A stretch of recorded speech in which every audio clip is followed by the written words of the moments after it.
that is really important is the dimension of time. So all the plants have different time durations. Like if you start a farm tomorrow, first we plant fruit trees. That's the long duration crop. That's the infrastructure. Those going to give fruits after 5 years. And then you have the medium sort of infrastructure, the intermediary, like papaya, banana, the moringa, the drumstick, pineapples. These all 10 months. 10 months to a year. Tapioca, the kappa. And then you have the sort of shorter duration again, which is things like the karnakaranga, Hindi mein soran, that elephant foot yam, and 7 months, and haldi, manjal, turmeric, that's again 7 months. The arbi, taro, sepan kelanga, that's again 7 months. And then you have the shorter durations again. So you have things like, the brinjal, tomato, pumpkin, all of that. And then you have very short duration, which is spinaches. Spinaches, they'll just like pop out like within 4 weeks, you can start harvesting something like amaranth, this, the tandakere we say in Tamil, no? So by playing with these perimeters, you can stack the crops. But then there's a third guild, what we say guild, a family of plants that has to be understood and valued. And those are the edible weeds. And here we are full of edible weeds. And I would say in any culture that you go to, any place you go on the planet, the edible weeds will reflect the cultural sort of nutritional fabric more than anything else. Because anything that's been planted is still something, that's happened in more modern times. But the traditional things, like in Tamil Nadu, we have things like the moratakan, that's the balloon vine. It's a weed. And any Tamilian, not any Tamilian unfortunately now, but any senior Tamilian, they will know that, how to use it. Mix it in the dosa batter, dosa will come a little green, or make a rasam with it, good for your joints, And such things like that are very, very common. Things like this are also very common, the sundakai, the turkey berry. So the turkey berry is basically a wild brinjal, jungli bengan, Hindi mein. So this guy is, if you had come here 18 years ago, you'll meet me and you'll see me cutting it out. You'll say, why are you cutting it out? And I'll say, I got so many, I can't use it. I don't use it much. It's not that much important for me. I like to grow tomatoes because I know how about tomato. I can sell tomatoes. Mm-hmm. This is called arrogance. And that arrogance is emerging from ignorance because you don't know the value of that. If you are in charge of government, of the lunch scheme for the kids in the government schools, and you would put that in a curry or a vegetable dish or as vattal in the karakoramba, they dehydrate this, or in some sort of chutney, potentially one generation diabetes would be over, as well as many other maladies, other illnesses. This is an incredibly powerful medicine in Ayurveda. But people are like, oh no, I like my cauliflower, but cauliflower doesn't grow here. Oh, I like potatoes. Potatoes doesn't grow here. Nor does beetroot, nor does carrot, nor does cabbage, nor do all the things that people eat. So what are they eating? Even you go to these vegan people and or there's vegetarian and organic, and you see how they're eating. We eat this and quinoa from Peru. So what? It's come at a huge cost to the environment. The point is, it's not only Solakich, it's everybody. We're all guilty for it. You look at what you eat also. At times you'll also be eating things like that. It's not about one person. I eat potatoes as well sometimes. I live in a family and my kids want to have this and they want to have that. I can't be like some sort of fascist. No, you have to eat like this. They want to try this and that, they want to try burger and all these things. Okay, So it's not about that. The point is that we eat food that doesn't grow locally. So if you look at potatoes have an incredible ecological cost because to bring them here you need to manufacture a lorry. So if you reflect on that, what it means to bring to build a lorry, you need factories for the metals, you need factories for the paint, you need factories for the tires, factories for the engine components, factories for the plastic, the electronics, all of these different things. And you need factories for the petroleum, the pipeline, for the oil rig, refinery, for the tanker. You need factories for the nuclear power station to power those factories. You're looking at thousands of kilometers of factories to build a lorry. And then we bring the food here, then we'll be sitting in, we'll have our, I like finger chips, don't get me wrong, you know, a little ketchup, man, very nice, you know. But that's what we do. Then we'll discuss yoga, solar panels, permaculture, while we eat our organic finger chips, you know. There is no logic in that. You ask any party, any old granny in Tamil Nadu, you say, Aya, ninga chinna vayasla, did you eat potatoes when you were young? She'll say no. And you say, why? Innapa, they don't grow here. It doesn't grow here, that's why. And you're like, well, what did you eat? She said, well, we had a lot of things. We had karne karanga, the elephant foot yam. We had tapioca, pidi karnai. And we had vettali velakaranga, air potato. And we had chakra velakaranga, sweet potato. And pane karanga. And so many types of roots were there. Now, when we all eat potatoes, those things are lost. They get forgotten. They're no longer represented in the shops. So there is a cultural erosion due to industrialized agriculture. And that cultural erosion means the things that grow easily, that have a reflection of Ayurveda and medicinal values, they get lost from our society. It takes one generation, you when you get kids and all of that, because maybe you don't, if you don't know, for example, and your kids don't know also, then it's gone from the culture. That's what's happened in England, you know. And then you go in England and there's this shop, no, Iceland. You go and they have this, you go in the shop, it has like 100 freezers on that side and another 100 and another 100. And you open and it has like all the meals are ready. And you pizza and lasagna, and you go home, you put in the microwave, and then you sit down and you eat your food. I took my wife to England, she's Tamil, she refused to eat it. She said, that's not food, I'm not eating that. But that's where the society goes, you know, when we lose the connection with something so easy. This is a weed, we didn't plant it. This is also a weed, we didn't plant it. This is Kandari chili, now you can't see the chilies, but normally it has hundreds of small little candles of bright orange chili. This is on the list of the top 10 spicy chilies in the world. And yet it's a weed. Has a good economic value. We make good money from this. When people buy, they're like, oh man, it's so nice and rich and spicy, blah, blah, blah, blah, blah. You know, but we didn't do anything to grow it. This is a rosella. Rosella volunteers, means grows on its own everywhere in the farm. And we harvest the leaves for smoothies, for salads, for curries, for chutneys. Then the fruit we use for syrups and jams. The seeds, we roast them and we grind them. We boil them, add coconut milk and jaggery. It's like a Horlicks, like a, you know, it's like a coffee substitute somewhat. And then you have the flower, you can make a sherbet, a type of drink with it. And even the stem, you can make a rope. This is a characteristic of local food. The carrot plant is like green papaya. It's like same like green papaya. You peel the green papaya, and you cook like carrot, same, you can make all the same dishes, from halwa to soups to salads, what you like, curries, vegetable dish, same. But the difference is carrot came in a lorry, and once you harvest the carrot, it's finished. Then you have to start again. Green papaya stays in the field. First it's a weed, then it stays in the field for, you know, some years. You constantly have harvest whenever you want, and you get green papaya, you get ripe papaya. You can use the seeds. The leaves are for dengue. Even the stem you can use. Even the flower is used to a certain extent.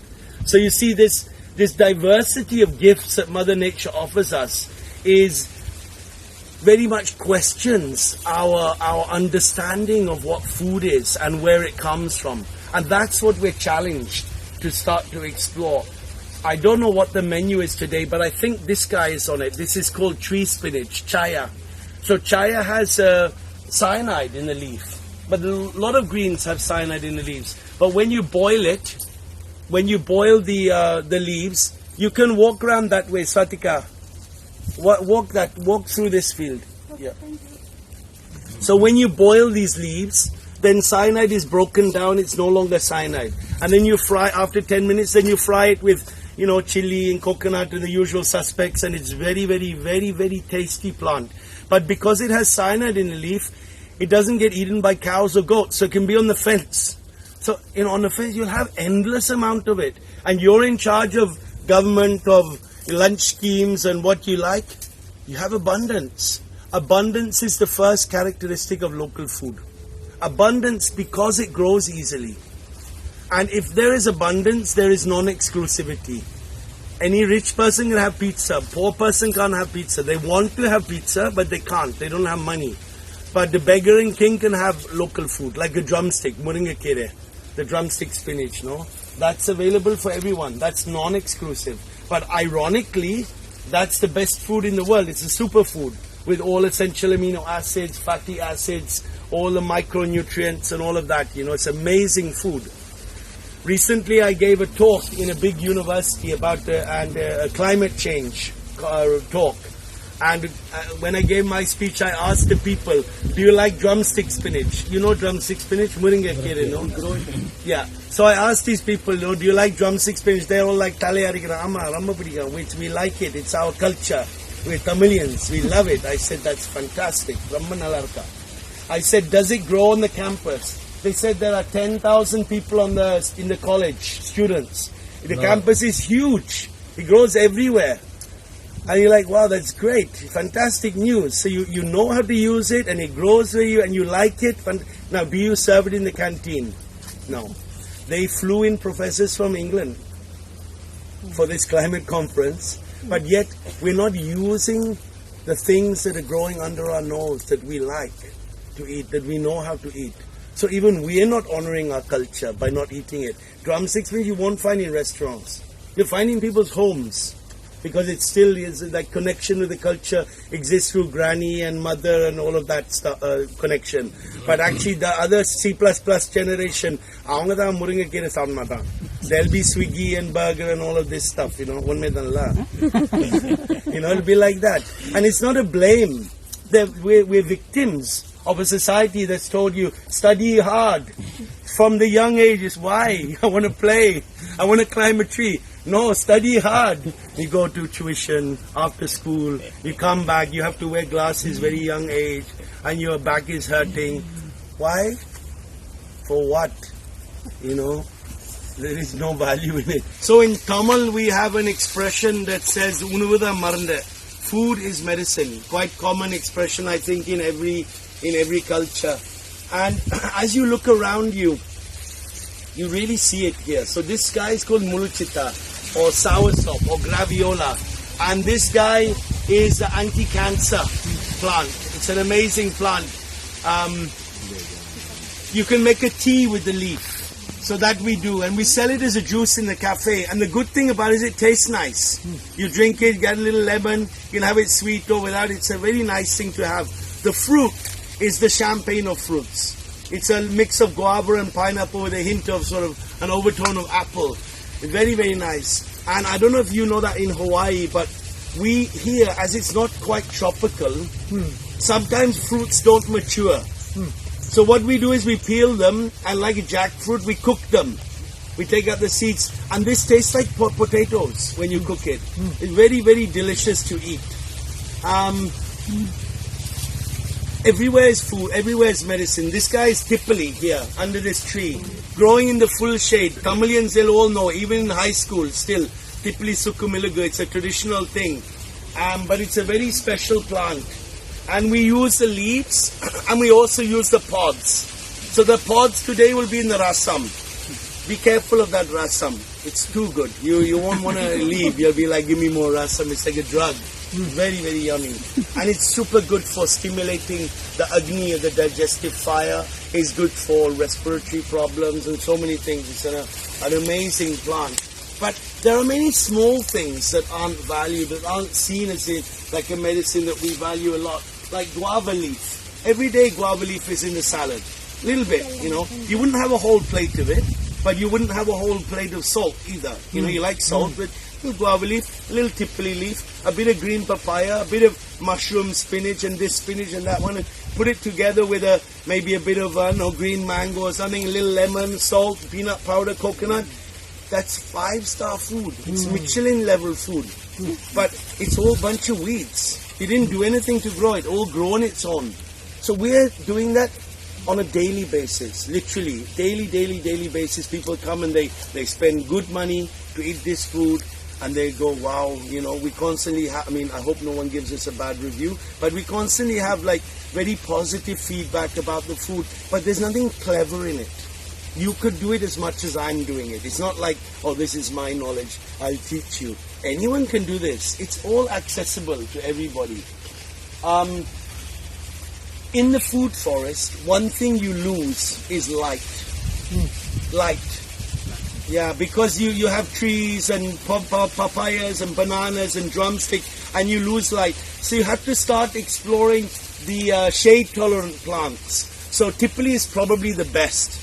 It's like goes really in the dark. You'll go under the, as you walk through there, you'll see under the mango, full tipuli, and giving good yield. And then the next one is turmeric. That goes in good in semi-shade. We have turmeric everywhere because of that in the farm. But not only for that, also because it has medicinal values, good for the other plants. It's just a good intercrop. But then also pineapple is a good intercrop for the semi-shade. And even the karnakelinga, the elephant foot yam, the soran, that's a good one. And then things like the air potato, which is climbing on that banana there. That guy he needs a light, but because it's a creep, it'll find the light. So you're exploring the relationships of the plants physiologically, with the time duration, with the shade, with the light, how one plant grows on another. You're sort of like exploring that. But it's not so strategic. It's very much let the nature show you.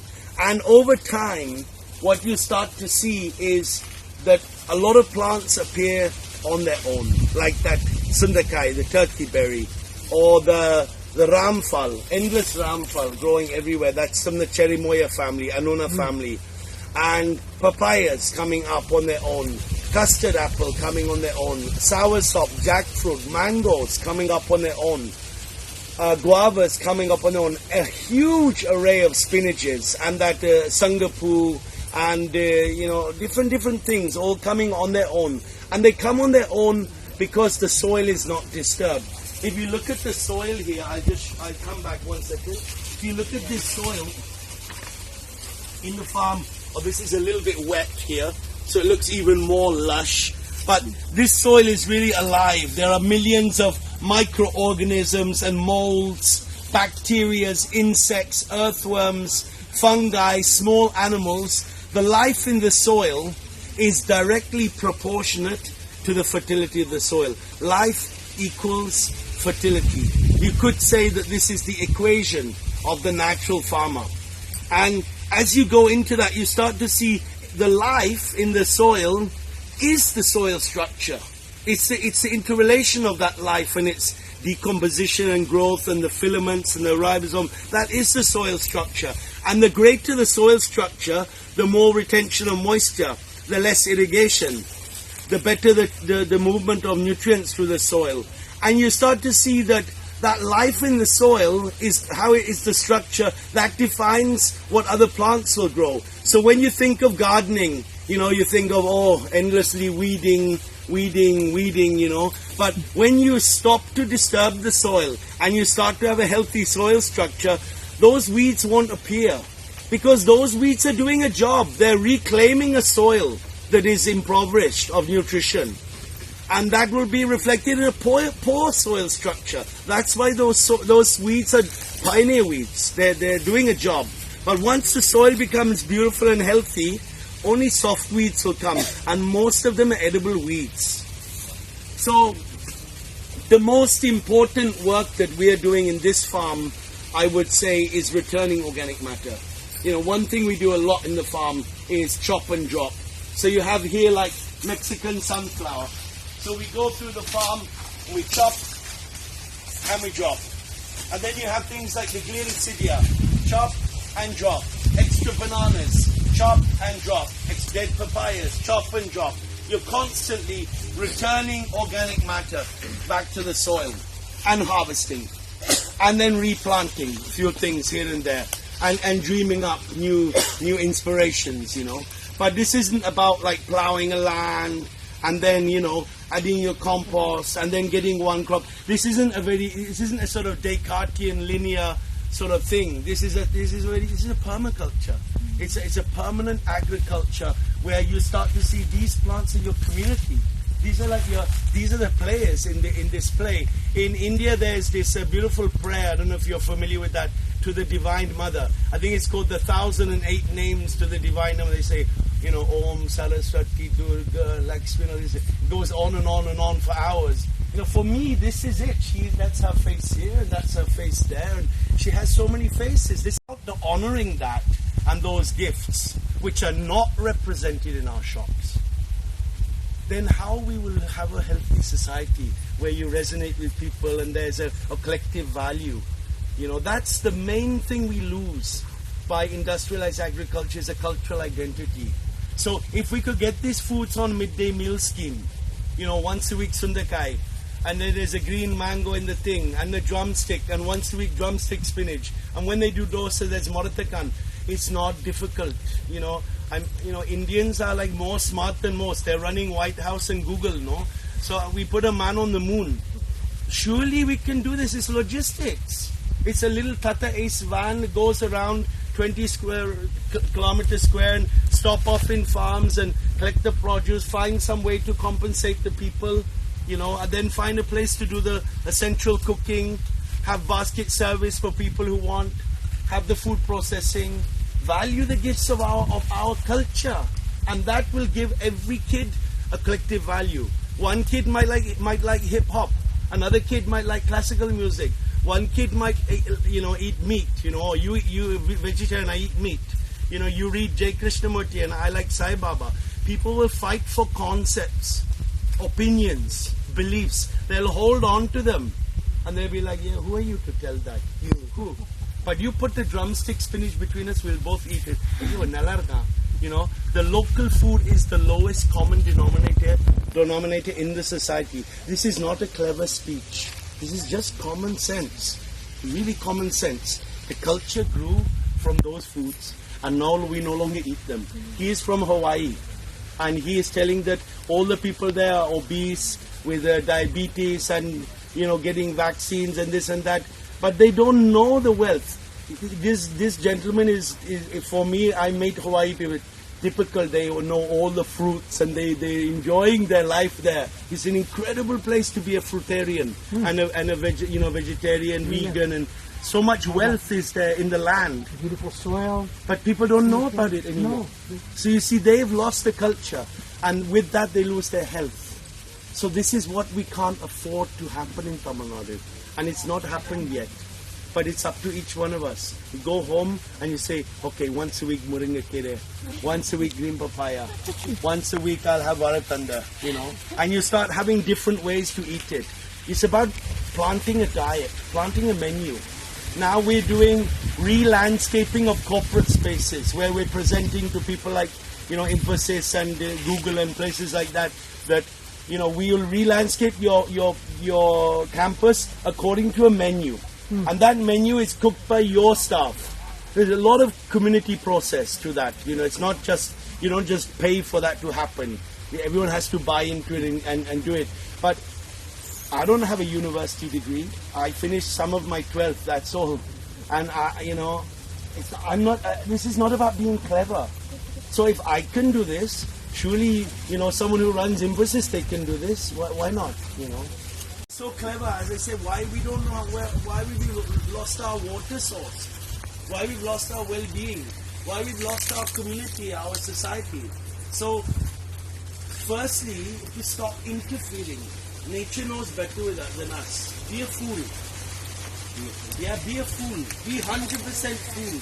And then you'll see that reclamation. But we always think, we know something. But when we know something, it's like that nuclear physics, that quantum things. It actually means that we actually can't understand it truly. You only see one tiny fragment of it. You don't understand the totality. The totality isn't understood by a linear Descartesian way of thinking, 1 + 1 + 1. It's understood by being with it, and living with it. And that knowledge has to become very alive. It's a non-discriminatory knowledge. It's not the knowledge of the artist who knows orange and the red and the green. It's the knowledge of the child who doesn't know the names but sees the joy and the beauty of Mother Nature. That's called non-discriminatory knowledge. That's very, very beautiful. But that's what we have to move towards. And if we move towards that, things like soil and all that, they will improve, you know. However, we've moved that much far from nature. There are things we have to do to bring her back. Like, I don't use vermiculture at all. I don't need to. My soil is healthy. But if my soil is eroded, vermiculture would be a very helpful thing on the way back. As with all these preps, you know, like Panchakavya and all these things, very helpful. But once you start to have a vibrant ecology in your soil, all those efforts that man has created, he's so proud about his learning, they become unnecessary. They're crutches, but you don't need them when you're running, no? So that's what we have to move towards. So returning organic matter is the most important thing. And you can do that very easily by establishing a permanent agriculture, like a food forest. Start with fruit trees, then look at all the other plants. Drumstick spinach, sundakai, pineapples, turmeric, all the kelingers, you know, papayas, and the agati, all these things. You have to start to establish that. And you will see your work is less, your yields will be more, and they'll be consistent throughout the year. It won't be like, oh, I got a peanut harvest, 20 bags of peanut. I mean, I only need to eat this much peanut. I don't need 20 bags of peanut. But, oh, I'm selling it. But how much I spent on growing it, how much do I make? Farmer's never going to make money. Farmer is bottom of the food chain when it comes to economics. But farmer has nutrition. That banana stem, that's so good as a juice. If you like, you try it in the cafe. It's got lemon and salt in it. It's so refreshing. You can also mix hibiscus with it. It's like a pink juice. It's very lovely. But you go and try and sell it in the market. You'll spend more money on petrol than you will getting for the money back for the banana stem. It has zero economic value. But it has a value when I feed it to you. You know? So we have to establish community. We have to grow community as we have to return organic matter. There is enormous amount of unlearning that is needed to come back to this. Because all our learning is very linear. You know, it's like, oh, you be the best. You know, there's only one place in the college, you have to get it. You're going to get the iPhone. You're getting Mercedes-Benz. It's a very, you know, success, monetary gain orientated litmus. But actually, you know, well-being is not rooted in that. Well-being is rooted in something far more profound and yet far more simple and humble as well. Okay, we can go this way. So if you see what we've been planting, that's a menu. It's less a farm, it's more a menu. There's a green papaya, and we're like, okay, what with the green papaya? Well, we can have salad whenever we want, like the Thai salad, but we can also grate it and fry it with coconut and chili in a number of different ways. You know, one time with more tomato, one time with more this, and then when you grate it, if you grate it when the papaya is almost getting ready but still hard, it'll be orange inside, slightly sweet. If you grate it when it's very green, it'll be yellow, green inside. And then you can cook it into a soup, green papaya, lemongrass, coconut milk soup. And then you can put chunks of it in the karakorumbu. You can cook chunks of it like a pumpkin with peanut. You can make a halwa. It tastes exactly like gaja halwa. People come here and only buy that. They say, we only come for your peanut papaya halwa. So everywhere is papaya. So that's one thing. Now, if that's all you could do, because you're a busy doctor, saving people's lives, whatever, you know, and you don't have time, but you have that, and you made the effort to learn all those dishes, and twice a week, because you don't have it all the time, twice a week green papaya is in your menu, at least those dishes, you're not contributing to climate change. You're contributing to your physical well-being has a lot of medicinal value, green papaya. And then when it's mature, you have ripe papaya and the papaya seeds, etc., etc.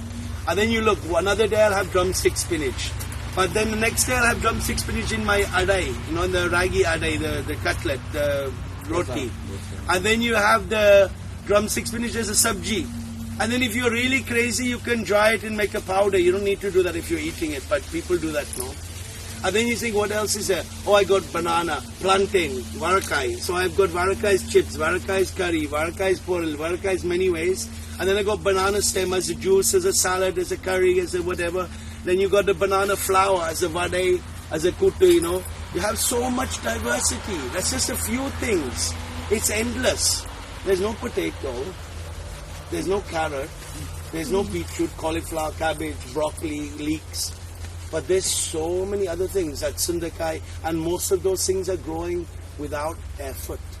you know. And as I said, if I can do it, you can do it. This is not about the person, it's about the land, understanding she's your mother, the same mother, you know, she's your mother and she wants us to be well.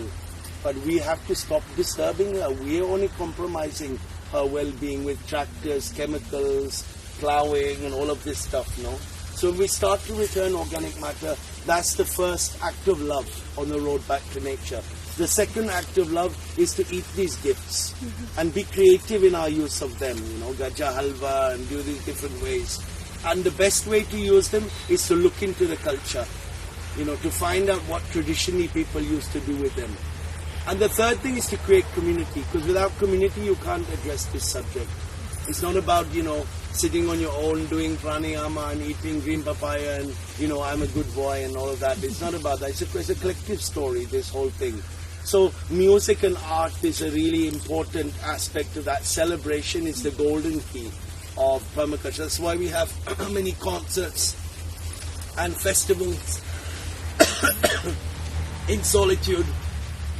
And, you know, music is an adhesion. It's an adhesive within the society. Very important. Can I have some water? I've got some leaf stuck in my mouth. I'm going to die on 2C. Or some wild Ayurvedic spin is going to kill me. Yeah, so music is really an adhesive within the society, and we do big festivals. We're big for our tiny place and for us very simple people we are. But 1,500 people, 15 bands. We've had people like Parvati Baul come and perform here. You know, like my bass player had worked with Ray Charles. The people who played with the different, a lot of famous. They're not necessarily famous, but they're professional musicians. So very interesting group of people who've over the years who performed here. And if it's combined with local food, you've nailed it, you know. And education, that's also a very beautiful thing, you know, to do. Now this weekend, that's my workshop is going on, my 3-day intensive that I do once a month. Live workshop, eh? Huh? Live. Yeah, definitely live. It's not, you know, it's not, we mean not online. No, it's here. Online, online, how you get your hands like that online. You know, this is not about being cerebral. This is about being real. You can't place the things online, you know. So this is all very hands-on. If you like to stay in touch with me, my name is Krishna McKensie, and we're on Instagram. Krishna McKensie. Krishna McKensie. We're also on YouTube with quite an interesting channel.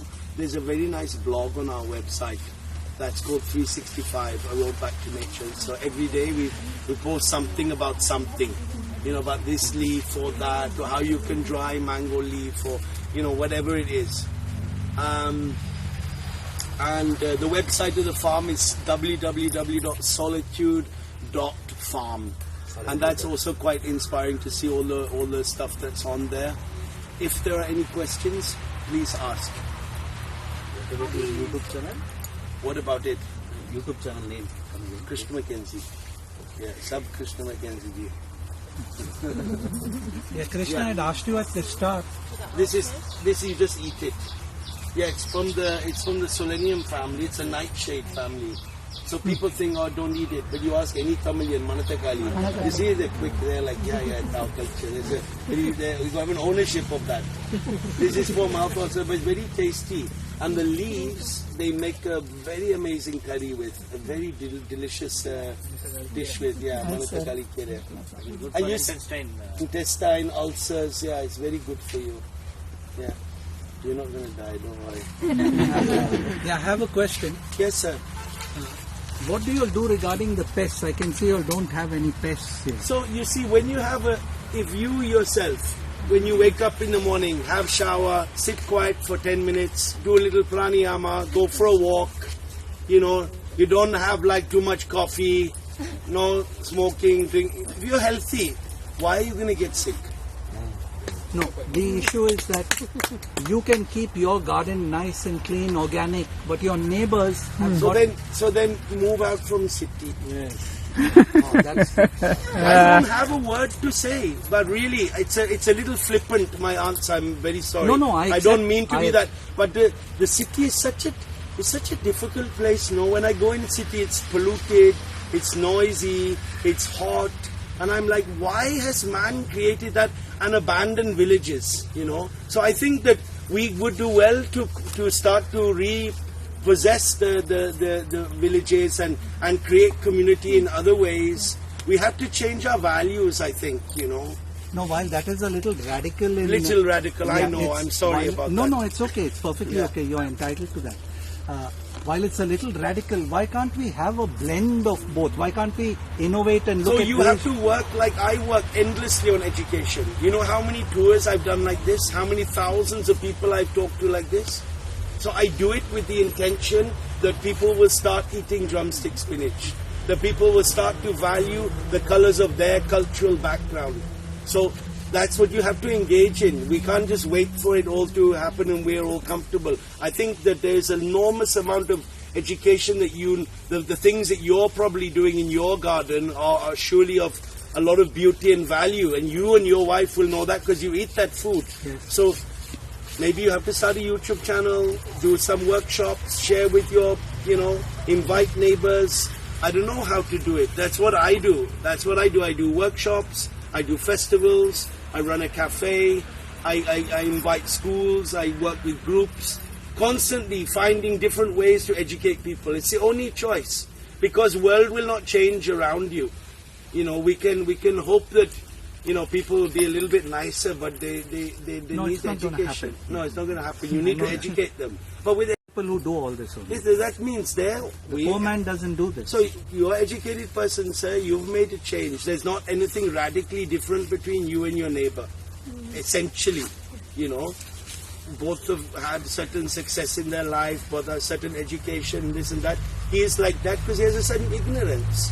So we have to bring that awareness to our society. And that will only happen with communication. It works very well with food. If you give someone something good to eat, they go, wow, that's affected me. And that can stimulate change a lot. More than a cerebral sort of, education. Yeah. I'm sorry that I don't have an answer. That's the desperation. I feel the same like when I see war in Ukraine, Why are we fighting, It's the same. Why are we suffering, Why are people dying? No, it's unless we the people take charge of our lives and we don't allow ourselves to be run by the bankers and the financial institutions and the globalists. There's no way things can change. No, absolutely. We the people have to take charge of our lives and stop making excuses for them. Yeah, definitely. Yes. And that starts with growing some of your own food. Yeah, absolutely. And that also then means that we start to understand that food is not only what we think we know. There's a whole host of foods that we're no longer aware of. So to start to rediscover that. And in India, we're very fortunate because you ask all senior people, they know those foods still. Another 10, 20 years, they might not be there anymore. Yes. But they're still there. But you go in England, no one has a clue. Anything. It's the most, West is like that. The most of it. Yeah. Except maybe Netherlands. Netherlands, they're pretty bad, please. They just grow tulips with chemicals. No, they're one of the biggest farming nations in Europe. Like but their government is clamping down on them and wanting to stop the farms now. Yes. Netherlands is feeding Europe actually. Okay. Anyway, thank you so much for coming. The lunch is better than my tour. So you please come and have the lunch and look forward to seeing you again. Thank you. Thank you so much. Thank you for your time.